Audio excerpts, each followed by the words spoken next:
Like spiders and flies, you are trapped in my web, and you're reliving the same dream that we lived a year and a half ago. Well, I'm going to talk about eco-terrorism. Got too excited about jorts. I am leaving now with my Roomba or your blood on my hands. I'm back on my bullshit. What is meme if not air horn persevering? No, this is not a family show. And I quote, many American titties. Why'd you have to bring Dane Cook to this, Andrew? No one wanted that. Oh, you guys are not ready for what I've got today. And I've apparently hit the very end of my attention span. Give me like 30 seconds. I'm looking for rhymes. Hello and welcome to Debate This, the show where no one is right, but someone is definitely wrong. In this show, we take time out of our... Oh, I didn't finish the intro. I didn't actually finish typing it. Oh my god. Give you 10 extra minutes. I'm just gonna do it. And sometimes you think you have a really great idea and you forget to write it in. I got it. Yep, I got it. We're going to start again. Here we go. In this show, we take time out of our busy adult lives, talk about comic books, video games, and how sometimes you think you're going to write a really witty opener and then you forget to write it. So instead, you think, hey, how do we talk about Morbius again at the beginning of a podcast? Nope, absolutely not. Try again. I don't know Try again. how Turn many the car around and times try again. you guys are going to try and start things over before you realize that I'll never edit it out. Like, I'm going to leave that first take in. It might even be the cold open. Looking at my audio, you can see where I hit my head up against the microphone because I was so frustrated with what I did. Anyway, speaking about professionalism, you know how sometimes you have an episode idea and it's so good and you think about it and you say to yourself, wow, it's incredible that we've never done this before. And then sometimes you spend like part of an afternoon putting together questions based around that idea. And you just kind of continue to think to yourself, it's just really wild. We've never hit this topic, but boy, oh boy, this is going to be a good episode. And then sometimes you tell your co-hosts that you're put together the great topic and all the questions just for one of them to tell you that we have in fact tackled that topic once before 25 episodes ago. You know how sometimes that happens? You know how sometimes all three of your co-hosts tell you that at the same time immediately? Anyway, not important. Just asking if that is a feeling that you're familiar with. Hey, today I want to talk about NPCs. Specifically, me and this group of deep-pocketed, flush with cash executives want to talk about how we can squeeze just like a little more money out of some of our favorite video game IPs under the guise of character development and what we would call, quote, robust world building. We are asking you today to answer the question, what NPC deserves their own video game? A question that we have been certainly confirmed it is certainly fresh, it is original, and it is likely to not be asked again in another year and a half at least at minimum. There is part of me that is tempted to sneak this episode topic back onto our list of episode topics just to see if a year from now Todd suggests it like you a catch fresh Todd idea. with his pants down again in another year and a half. Yeah. Hey, Todd, for our listeners who also forgot that we did this a year ago, would you mind defining what an NPC is, please? Yeah, so an NPC would be a non-player character. So you, as the player in a game, you've got your Links, you've got your Marios, you've got your Star Foxes, anything that exists around those, your Stars Fox, your Marios, your Zeldas, any of those things, any character, any being that exists in the orbit of that character that helps tell the story, that's an NPC, or also known as a non-player character. It's really good. It's a pretty good Type 5. I wonder how it compares to the Type 5 from the last time we did this podcast. Okay, listen, I want to just get this out here right now. We did a similar version of this question in episode 78, and we will put that in the show notes. You can check it out, and in the post show I've got a lot to say about it, but I'm saving that. I'm saving my shame to put it behind a Patreon wall. Anyway, luckily for you, the listeners, I have brought for you the best and brightest to vie for these funds that we have in this boardroom to make their NPC game-related dreams come true.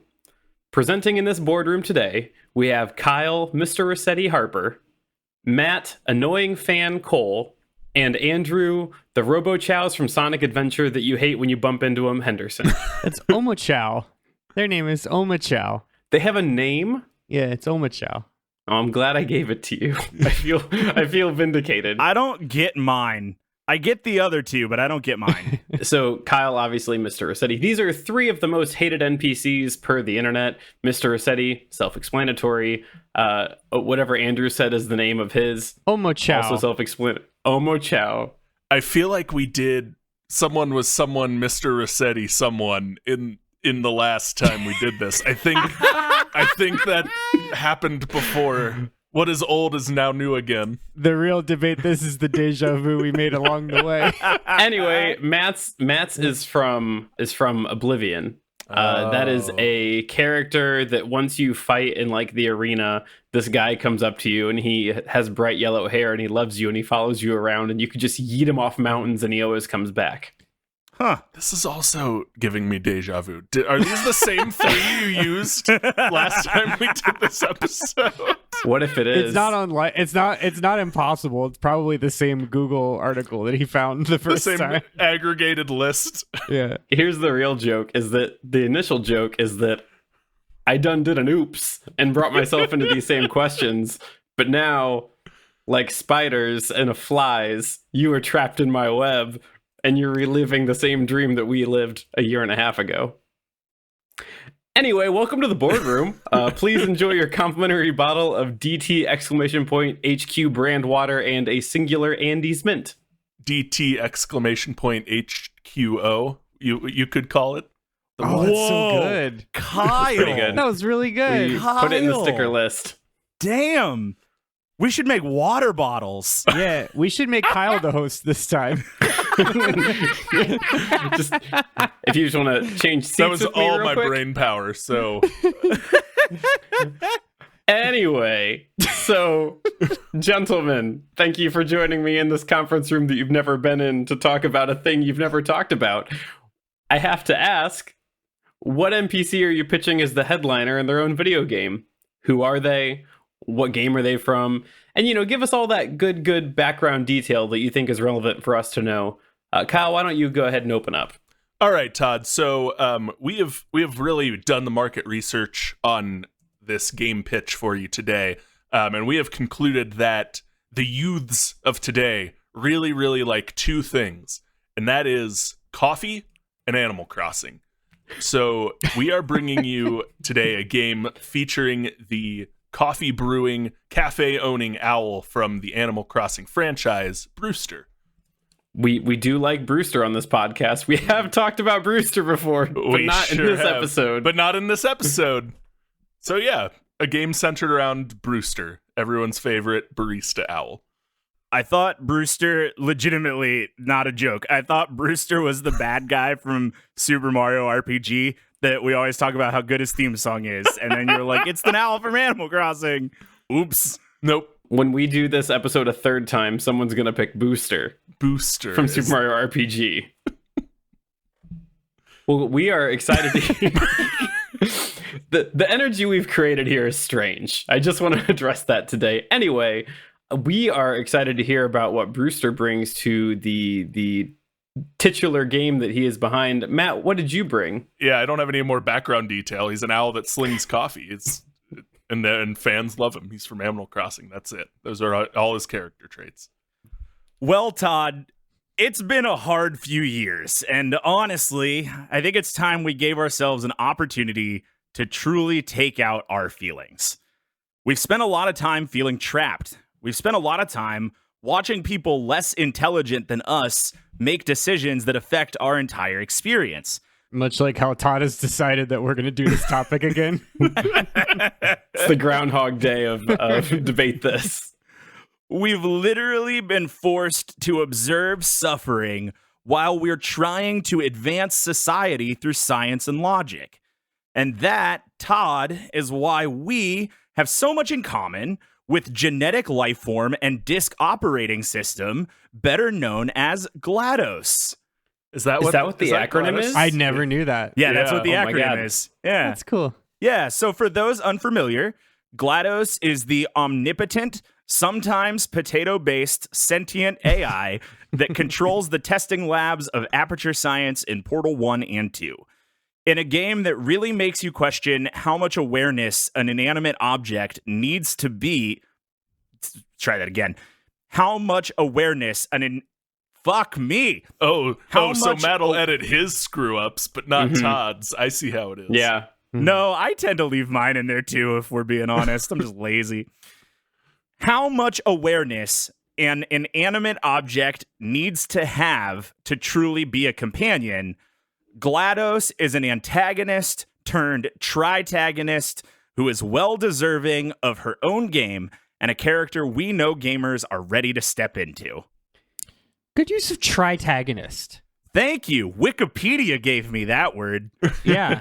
Okay. Well, I'm still give you credit. Thanks. What would tritagonist, like a third time being the antagonist? Oh, all right. A third antagonist. A third character is the definition. Yeah. So, like, not necessarily a protagonist, not necessarily an antagonist, but a third character. She's not driving the conflict or going against the conflict. She's just, mostly commenting on the conflict. So, yeah. Well, especially in the second one. Yeah. Well, shit, baby, she's getting her own game. She's getting her own game. We're here to talk about it today. I'm excited to see what you bring, knowing that I believe GLaDOS tried to kill us in the first one. So doesn't matter. that is a promising way to end this part of the presentation. Andrew, why don't you go ahead? He may seem a little frosty on the outside, but don't let him fool you guys. This space station mall cop turned space vigilante won't hesitate to fire a sniper rifle bullet straight through your heart. Among Mass Effect's rogues gallery of war criminals, sex vampires, intergalactic space wizard assassins, and TV Seth Green, Garrus Vakarian stands out as one of the most iconic squad members and therefore most deserving of his own spinoff. So for anyone who hasn't played Mass Effect, the Mass Effect trilogy, as I'll refer to it, because we're not going to talk about Andromeda today, we first meet Garrus in Mass Effect 1 aboard the Citadel, which is this massive space station in the center of the Allied space, whatever, the world. That it kind of sits as the capital of this universe, so kind of like the Jedi homeworld in Star Wars or whatever. Your Coruscant. Or your Coruscants. Yeah. Garrus is first introduced as a detective in CSEC, which is the police force of the Citadel. But after helping him track down a lead about the game's big bad, Garrus tells us he's leaving CSEC as he's fed up with all the bureaucracy and red tape. We recruit him to our team because we're Shepard and the law doesn't apply to us because, God damn it, we get results. Which is the entirety of Mass Effect 1 is, God damn it, Shepard, you get results. Later in Mass Effect 2, as we're going through and collecting new squad members for Michael Douglas's suicide mission, we hear of a mysterious vigilante named Archangel who's just been icing crime lords up and down across the galaxy. Come to find out, it's our old buddy Garrus, who's just straight up doing a Hawkeye. He's doing a Ronin. Oh, okay. Yeah, right. So we catch up with him, and we bring the band back together. And then we kamikaze a spaceship into a mass of Reapers, which are these eternity aliens that live on the edge of the known universe. And they all Voltron together to form Galactus, basically. Mass Effect 2 is a weird game. We run into Garrus yet again on the surface of a planet, and he's being gunned down by alien invaders. He was sent there as a military consultant and is the only survivor of this attack. So we high-five Garrus, and he hops on the ship, and we do one last rodeo into the sunset. Now, there are a lot of interesting characters that you can recruit in Mass Effect. That's kind of the appeal of the game. But I would say no one is as loyal, as skilled, and just absolutely seething with raw sex appeal as Garrus Vakarian. There it is. I'm going to sit on that last point for just a second. Andrew, this sounds like a great space vigilante adventure romp you're setting up. Certainly not something weird and horny at all. It's definitely not going to be weird and horny. And you can be rest assured that the rest of the developers were not weird and horny, because he is only one of 2 party members that you can recruit in all 3 games. And I think that speaks for itself. And there's nothing weird and horny about that. Let's move on. I think you can recruit and romance through every. Yep, and you should. Can and should. And you should. and you should. Iconic, just like notoriously one of the better romance options. I don't have anything to say. You were just kind of looking at me, Todd. But I just wanted to leave that out there so that even the listeners can think about what they think about that statement. Well, I have to say, these all sound like very promising, fresh, original NPC ideas. Let's talk about the game itself. So go ahead. So tell us, this boardroom of stuffy shirts and ties, about this game. What is the premise of your game, and what should we expect with this game? And also, go ahead and give us the name of the game as well here when you finish this pitch. All right, Todd. So, like I said, a lot of market research has gone into this, and we have found that gamers really want the return of couch co-op games. So, our new game featuring Brewster is going to be a kitchen sim where you fill orders, track inventory, customer satisfaction, wait times, etc., all the nice day-to-day operations of running a coffee shop, gamified and set to a very fast, frustratingly short timer, a la your like Mama's Kitchen or Overcooked type games. And it's going to feature all of your favorite Animal Crossing characters coming in for their daily cup of coffee or their afternoon pickup, or just like a sweet bakery treat to round out their day.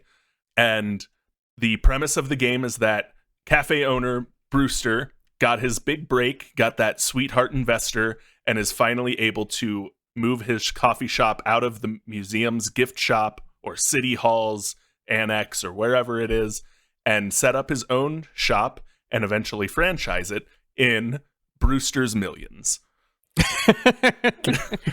Can you explain to the audience why that's funny, what you just did? I legitimately don't get it, and I'm a little embarrassed. Brewster's Millions is also the title of a 1985 comedy starring Richard Pryor that has nothing to do with coffee or owls this or idea Animal Crossing. Yeah. Nothing at all Awesome. about it. No. It's like an adult version cultural touchstone, 1985. Brewster's Millions. Yep. It's just an adult. That movie is just an adult version of Disney's Blank Check. I hijacked the name for my cooking sim starring a cartoon owl. So, yeah. I have two thoughts. One, it's kind of amazing that this doesn't already exist because, right? That's what I'm thinking. Animal Crossing Diner Dash feels to be like just set in the pantheon of Nintendo mobile games. Yeah, you know. Yeah. And two, I remembered that we did talk about Brewster before. The last time you brought him up, Kyle, you had him trafficking cocaine. Yeah, that's what it was. Yeah, He killed Mayor Tortimer. Yep. Is what it was. That's the third act reveal, is that his money did not come from a sweetheart investor, but in fact his cocaine money. Okay. He's laundering his cocaine money through this franchise. A quick question from one of the boardroom investors. You referenced the game Overcooked, which I think everyone has probably played at some point. Mm-hmm. Will your game go from fun to infuriating In a heartbeat, without any warning? It comes with an extra controller because you will throw your first one out the window. Yeah, it'll be an unassuming switch and it'll just happen. Yep. Appreciate that. Good to know. Matt, what about you and GLaDOS? Yeah, like I mentioned earlier, Todd, it's really kind of crazy how much we as a people have in common with GLaDOS. And after, let's call it what it is, nearly a decade of constant societal trauma, we as a people deserve to blow off some steam. Ding. So please allow me to pitch the hot new game coming to Steam this summer. Got it. Genetic life form and disk operating system, keeping in line lovable characters has always meant better enduring realities. Or, for short, GLaDOS, kill chamber. I was trying to keep following the acronym, and I got to kill, and I couldn't finish. Very good. In this slice of life simulator, you'll step into the central AI chamber of Aperture Labs to create fun little tests for your test subjects. We'll meet right in the middle of Lemmings, The Sims, and Roller Coaster Tycoon as you create, fulfill, and violently murder characters from beginning to end. It all begins in the Sentient Pawn Awakening World Neuralizer Room, or the Spawn Room. where you can toy with our robust character generator and create a new test subject. You'll then create simple tasks for them to complete, such as moving across bridges, redirecting gunfire, and launching heavy crates through space and time. Sit back, relax, and watch your creations come to life. But make sure to keep an eye on your test subject's morality meter. You'll want to make sure that stays low by implementing fun quotes like, "You're a bitter, unlikable loser, and your passing will not be mourned." And "The birth parents you are trying to reach do not love you." Finally, you can present your test subjects with cake, or what we refer to as carefully, accurately kill everything, and start a new game. Nice. Is this just acronyms the game, Matt? This is acronyms the pitch, that's for sure. Can you hit us with that, what came after GLaDOS in the name again that spelled kill chamber one more time? Yeah, definitely.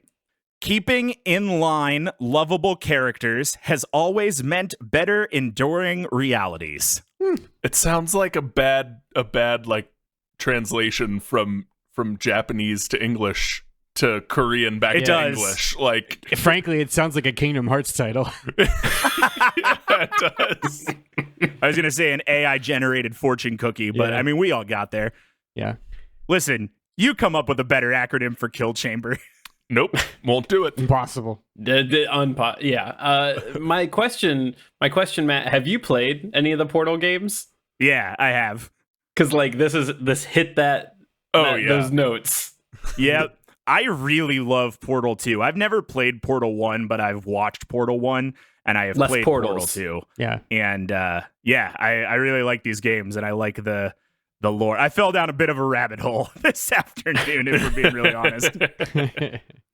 Well, we so far have two very different energies. We have a coffee cafe simulator with friends, and really just all of the darkest points of computer games in the 90s / early 2000s of Lemmings, Roller Coaster Tycoon, and The Sims bundled into this. Andrew, what do you have for us with everyone's favorite internet boyfriend, Garrus Vakarian? Well, I hope you guys have packed your bags because we're going on a weird, horny adventure today, boys. Gross. You told I us need to it go get a wasn't a weird, towel. horny adventure. So as I noted before, we as Shepard, the main character Shepard of Mass Effect Trilogy, were able to recruit Garrus to our team in all 3 games. So, I've played Mass Effect. I think Todd's played Mass Effect. Mm-hmm. Kyle and Matt have heard of Mass Effect. Those of us that play Mass Effect have seen Garrus fight thousands of times. We get it. Garrus is a crack shot. That's his thing. I've clicked enough heads. I've blown up enough droids with Garrus. I don't need another game to confirm his fighting prowess. But there is one thing I never got to do with Garrus, and that's because I played as a male Shepard. And that's romance him. So, to remedy that, I'm going to give everyone who is locked out of dating Garrus like me, because they didn't play as female Shepard, I'm going to give them a second chance to have the single greatest experience the Mass Effect trilogy has to offer. By directing them to the new game selection option on the Mass Effect home screen, yes. By not having to do that and sit through 60 hours of Mass Effect, because I refuse to play that game a second time. I Yep. present to you, gentlemen of the probably jury, a dating simulator starring Garrus Vakarian, a lucky in life but unlucky in love space vigilante who's just trying to find his one special someone out there in the wide expanse of the universe. Screw canon deaths. We're bringing all the party members back to this.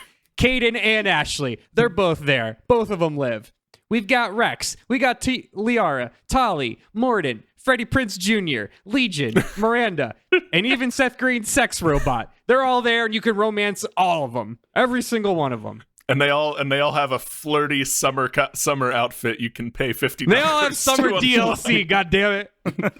And we're not doing any of this like only Liara can have a same-sex relationship because Asari have telepathic sex in a psychic brain prison nonsense. Everybody can bang everybody. It's done. Because Garrus has evolved past boring heteronormativity, and everyone is welcome to this Club Cranium.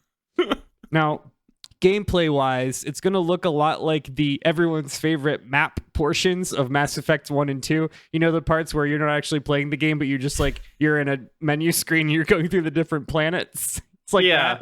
that. We're going to pull that gameplay. So you're gonna control Garrus, who's gonna navigate from planet to planet, and kind of like Mass Effect 1, you can explore smaller planets, you can mine resources or find rare goods, but really you're just gonna use those to buy presents for your people because you're gonna go to then the larger planets like Noveria or Vermeer, and you can run into party members from the trilogy. And make sure you decide early who you want to date because there are 25 possible endings and 3 secret bonus endings based on which of the iconic characters you want to match Garrus up with. Like I said, gang's all here, folks. You got 18 squad members to choose from and 2 shepherds. That's right. We've got male shepherd. We got female shepherd. Fuck it. They're all there. We've also got Seth Green's Joker. We've got Saren, the big bad from Mass Effect 1. We've got Michael Douglas, a.k.a. the Elusive Man from Mass Effect 2.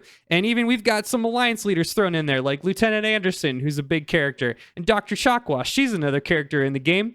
But if your Garrus is really looking for some strange, why not try your hand at unlocking one of the 3 secret endings featuring some of the non-playable races, like the Elcor, the elephant people that don't have mouths, or the Volus, who are basically mole rats. Mole people in jumpsuits. Mole rats who live inside the sun. And my personal favorite, the Hanar, who are 12-foot tall jellyfish who speak in telepathy. I don't like the sentence, if your Garrus is really looking for some strange. I hated that. Andrew, will there be an alternate reality Garrus that your Garrus can also romance? A time-displaced Garrus. Kyle, don't skip to the end. Let me put a bow on this. Coming to a Steam Deck / undocked Nintendo Switch near you, I present Mass Effect Chronicles: From Garrus with Love. Man, god damn it. What are we doing here? Rated M for mature. We're doing bad movie puns, apparently, this whole episode. I have so much to say about what you said. Like Todd, who enjoys Mass Effect, the first 3 at least. Todd, who also enjoys watching Love Island and Bachelor in Paradise, which is this is just that in space with Garrus. Yeah. Counting all 3 of the trilogy games, I don't think there are 25 endings. So the fact that 25 different. There's 25 endings for each one ending for each character. It's a dating sim. I know, but I'm just saying they made 3 AAA games that combined didn't have 25 endings. Yeah, they had 3, and you could pick between red, blue, and green. They're not all super amazing endings, Todd. Yeah. It's variations on, and they lived happily ever after. Like, right. So the 25 endings in this game is we're bringing more colors into the fold. Now we've got yellow and purple and gold and chartreuse. That was a joke for nobody but the 3 people that remember the ending of Mass Effect 3. Anyway, I cede the rest of my time for questions. Looking around the board specifically, no one is asking any questions. In fact, they're all looking up fan fiction pictures of Volus just to see what that looks like. That's fine. I will let them do that. Well, so far, all of these ideas sound like they are really ready to go to market, I think. They are all equally ready to go to market. Thank you. All equally able to be marketed to a wide audience. And, frankly, we're here to make money. And since we're really trying to juice the sales for holiday 2022, we're going to need an incentive for those sweet, sweet, non-refundable pre-orders that people used to clamor for, and we're bringing them back. So I need you to tell me what special item, cosmetic, feature, download, etc. becomes available day 1 when people give us that good money early in pre-orders. Well, Todd, you mentioned making money, and almost no corporation knows how to make money better than the Starbucks brand. That is why Brewster's Millions is doing a tie-in pre-order event with Starbucks, where if you pre-order Brewster's Millions, you will get a voucher for a free promotional drink with Starbucks, the Brewster's beverage that your barista totally will not wish for your death every time you order it going forward. When you redeem your voucher for your Brewster's beverage, you will then be given a voucher from Starbucks with a code that you can put into your copy of Brewster's Millions when you finally install or download it. That will give you the Starbucks cafe set to decorate your Brewster's Cafe with in game, because obviously collectible decorations will be a large part of Brewster's Millions. In addition to all of the cosmetics and the free drink, you are also going to be able to tie your Nintendo account to your Starbucks account. Oh, God. Oh, Barf. As you mark achievements in Brewster's Millions, you will be rewarded with Starbucks rewards points that you then can redeem in cafe for more free beverages and or delicious treats. God, that's like a sinister version of the recent TMNT Game Shredder's Revenge offering free Pizza Hut coupons. with purchase. yeah. This Did is they? the bad version. Yeah, it's a real thing. This is a bad version of that. I hate to tell you, Andrew, that's also probably the bad version of that. Like, the Pizza There Hut is no version good is also version. probably bad. Yeah. Yeah, that's my tie-in. Big brand deal with Starbucks if you play Brewster's Millions. Sometimes art imitates life. Two things. When a person redeems their code, is this just a lot of pieces of paper? Is it just slips of paper that they're carrying around with codes, or do they need to bring their Switch into Starbucks so that Starbucks can scan a QR code on their Switch? You know, Todd, originally it was just pieces of paper and card stock, but I think you're onto something here, because if they bring their Switch into Starbucks, then they're more likely to stay in Starbucks for an extended period of time, thus ordering more drinks. So we are going to meet back with the team and figure out how to make that happen. I so badly want to see someone pull a full-size Switch out of some cargo pockets just to aim a QR code at the scanner at a barista's counter.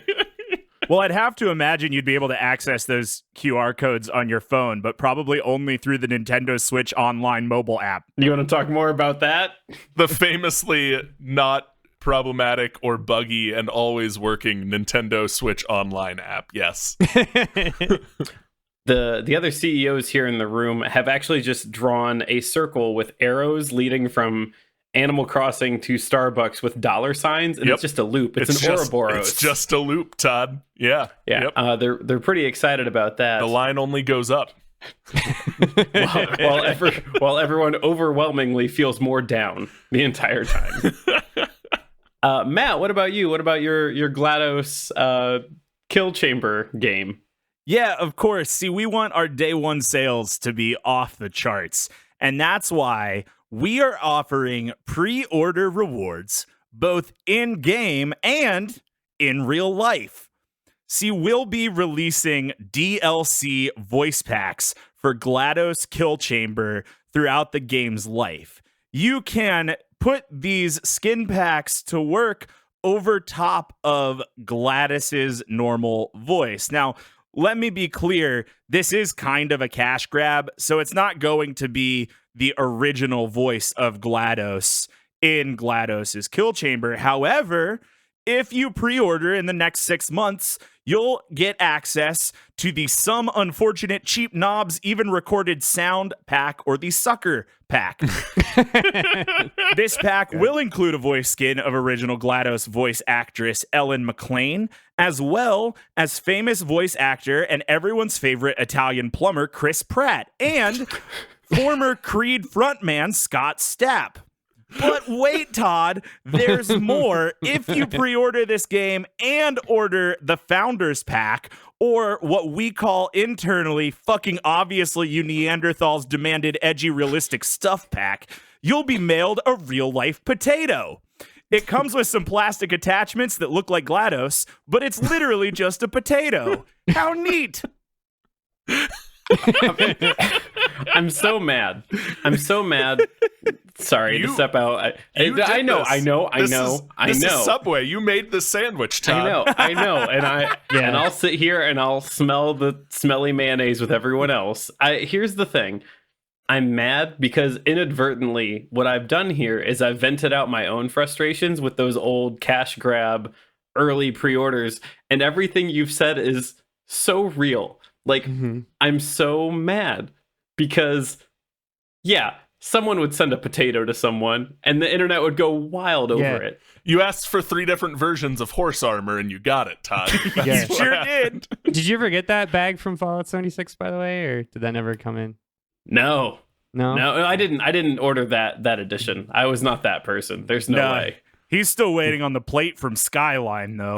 That is not that. Save it for the post show. Well, it seems as though we've asked everyone in the room for the answers that we wanted to hear Todd, to this question. I think it's my turn. I'd like to go now. No one in the room is making eye contact with you, Andrew. That's but because I've taken my shirt off. But I have to say, we can't stop you from speaking right now. No, you cannot. And now I'm going to speak. So, gentlemen, Mass Effect Chronicles: from Garrus with Love is going to offer longtime fans of the series tons of additional content for a nominal fee.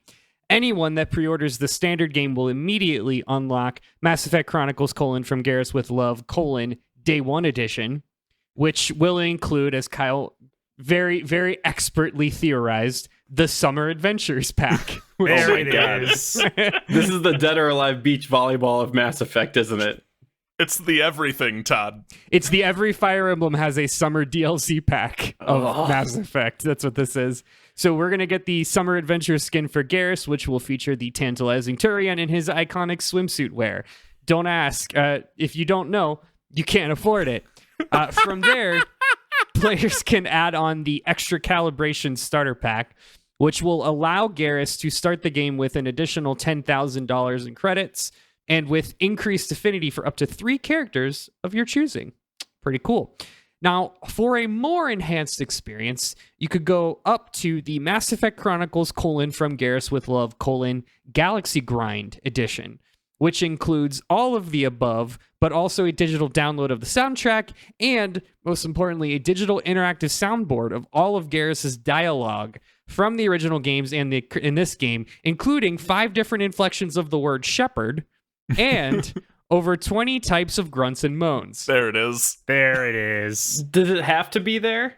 Now, for physical media, Todd, for our fans of the collectors out there, we've got the Mass Effect Chronicles: from Garrus with Love: Reaper Rave Edition, which includes all of the previously mentioned, but all of this in a collectible steelbook cover.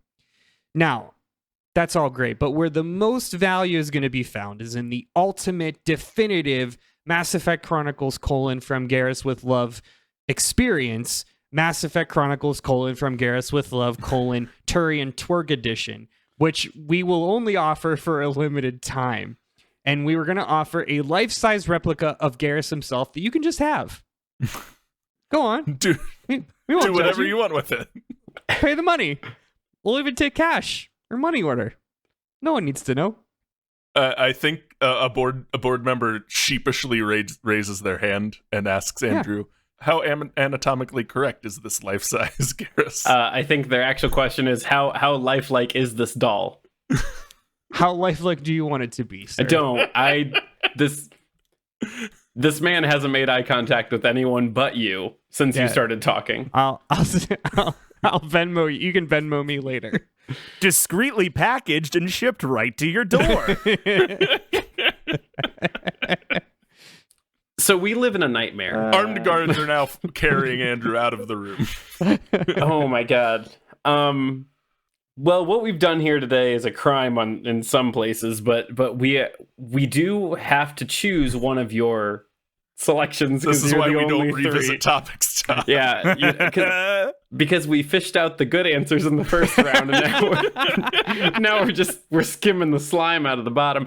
All right, so here's the deal: we do have to choose one of you, and we're gonna get there, but we do have one remaining question. So we need to forecast. We need to forecast big profits here. So let's play pretend. Your game, obviously, has become the best seller of Q4 2022, without a question. Fast forward a year. We are 1 year later, and we are getting ready to close out our E3 showcase with a surprise trailer announcing the sequel for your NPCs game.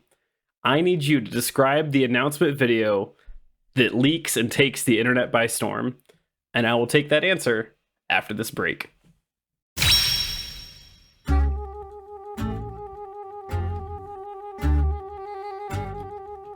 I'm Aubrey.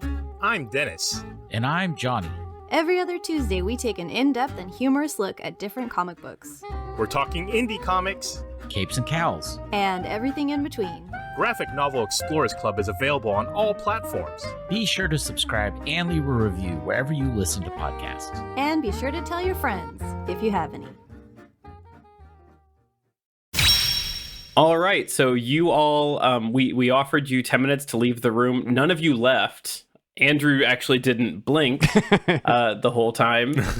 So I guess we'll just have you, we'll give you each some time to share your answer. Again, we are asking, when we close out our showcase next year and we release this trailer for your game sequel, what does that announcement video look like?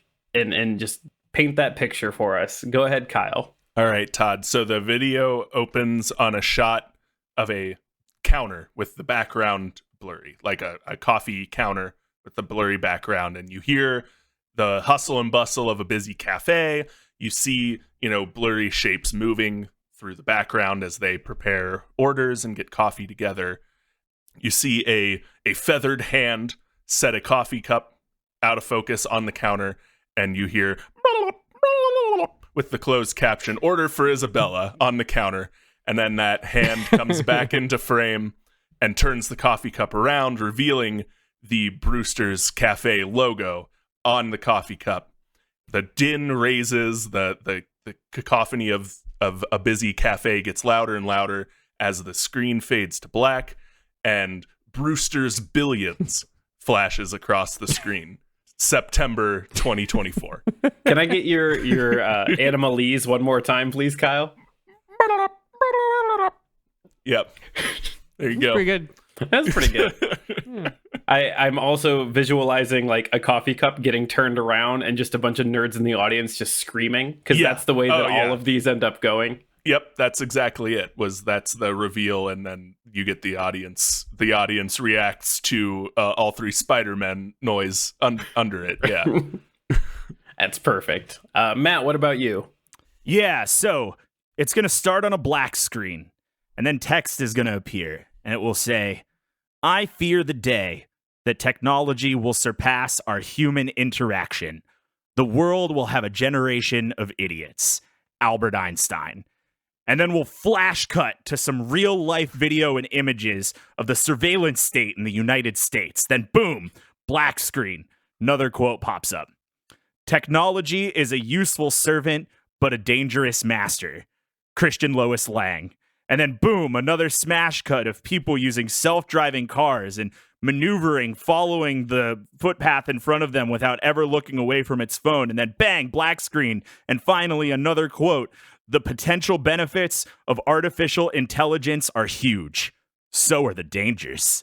Dave Waters." And then bang, smash cut, drawbridges raising with cars on top of them, elevators plummeting to the ground floor, screaming, chaos, black screen, text, "genetic life form and disk operating system, keeping in line lovable characters has always meant better enduring realities, total world order." Or for short, GLaDOS Kill Chamber 2. Yeah. Yeah. It's really good. Total World Order. I like it. Thanks. I like it. This is a fun bit. I mean, it started with us finding out GLaDOS is an acronym, and it just went. Yep. It kept going. I got one bit. Yeah, one bit. Speaking he of committed one to bit, it. so Mass Effect was such a landmark piece of As you art, start and talking, everyone started standing up, and then they noticed you weren't going to start. Please, stop everybody. talking. Please, and so they everybody. sat back He's shouting down. this outside the lobby. He's not. He got Please, escorted everyone. off premises. Please, I beg you, keep your shirts off for the rest of the presentation. So Mass Effect was such a touchstone, a cultural touchstone of the late 2000s, and we really wanted to just double down on that late 2000s nostalgia bomb when, frankly, the world was a better place or seemed to be a better place. So we're going to lean into that by drawing upon inspiration from another late 2000s cultural touchstone, and that's Twilight. So what we're going to do... I didn't see that one coming. Yeah, no, you didn't. I got one bit. So what's going to happen is Garrus is going to get a distress signal from Earth. So he's going to travel to Earth. And Garrus, He's gonna find a team of werewolves fighting a team of sexy, sparkly vampires, and it's gonna be your call if he sides with the werewolves or the vampires in this sequel titled "An American Werewolf in Garrus." Shut up, Andrew. God damn it. He can't really keep getting good. away with this. He can't keep getting away. Everybody, with this. keep your shirts off. Oh my Everyone's God. dancing. We're all greased up. Whoa. Everyone's so slimy. The audience in the room when this trailer drops, there is a smell. Oh, yeah. There is a smell unlike Yeah. you cannot even think of. Oh no, Walked in, Todd! baby. I've been to Magic the Gathering tournaments. I can imagine the smell. It's sweatier. All right. We have to make some choices. Before you do, because we are contractually obligated to ask this question, go ahead and pitch us your closing statements as to why your NPC should be picked up for this project and I guess these future projects as well. What do you get when you take fun, cooperative time management gameplay and mix it with one of the most addictive substances on the planet, Todd? Brewster's Millions. Todd, how good would it feel to play God? How good would it feel to play God as a robot? You can play God as a robot with GLaDOS. Todd, imagine playing all of the best parts of Mass Effect without any of the actual boring-ass gameplay getting in the way. You can just date all the people. You don't have to worry about the Reaper threat. You don't have to worry about Michael Douglas. You just have fun with your friends. Specifically, Just hang Michael out. Douglas. the impending threat of Michael Douglas, yes. Is Michael Douglas the actor a voice in Mass Effect 2? Is that the joke I keep missing? Okay. that's the joke. Yeah, Okay. that's the joke. Mhm. But yeah, just hang out with your buds, party in space, and bang some aliens. Well, my friends that I do this podcast with, we gotta make some choices here. And while I answer a lot of questions about what half the words were that Andrew said to these old men in this conference room, go ahead and circle up and give each other some good vibes. Matt, you did a very good making GLaDOS the hero villain of a game where you play God, and that sounds very fun. And I would like that game very much, please. And you also did very good with the acronym everything in your game bit, which was, I'm sure, challenging and fun and good. And Andrew, I have nothing to say to you. Accept that.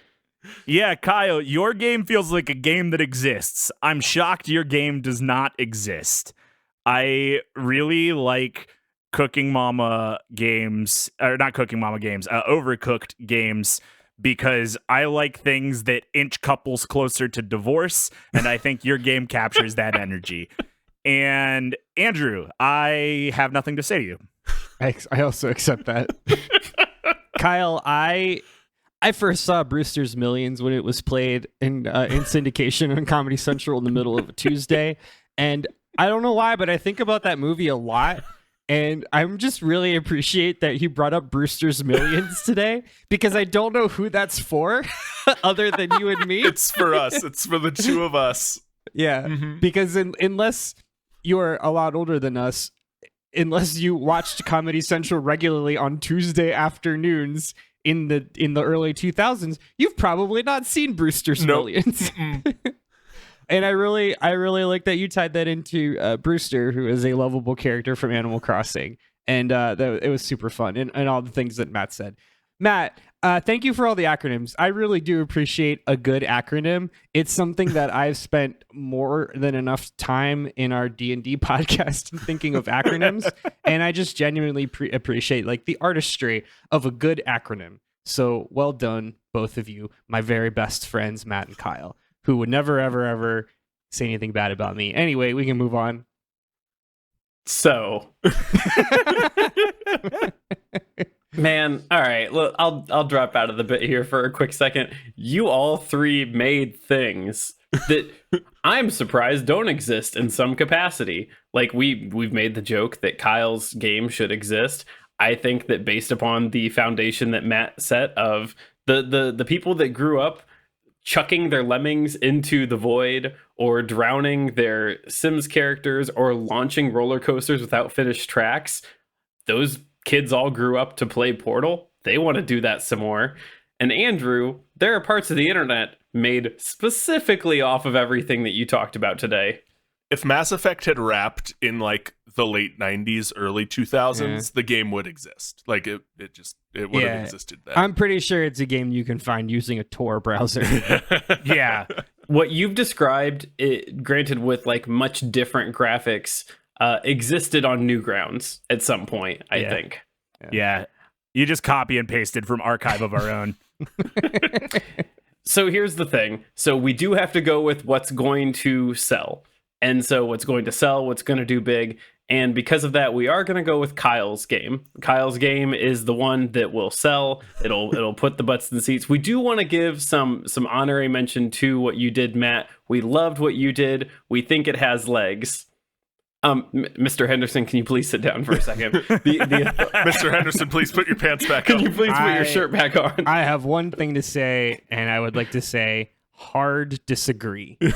We are aware there is a culture of people that are interested in your game. You will need to cancel the real doll Garrus orders. That is a crime in most countries. Don't worry, I will send 3 of the board members their life-size Garrus as they have asked, and that will be free of charge as a gift for today's meeting. Thank you and goodbye. A car pulls up and like a bunch of like ripped guys with Garrus mat like heads start climbing out, and Andrew like shoos them away. Like, no, get back in the car. It didn't work.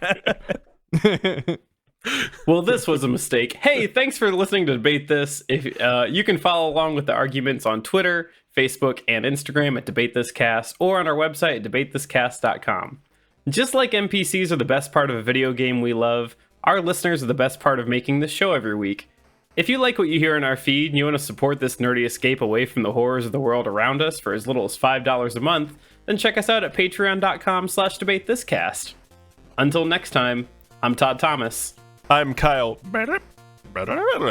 Harper. I'm Matt. My favorite acronym is ACAB. Cole? And I'm Andrew Garrus Bueller's Day Off Henderson. That's And a we're good saying one. that's That's really good. And we're saying thanks for debating with us. And if you think we're wrong, you can come fight us behind the swing set, nerds.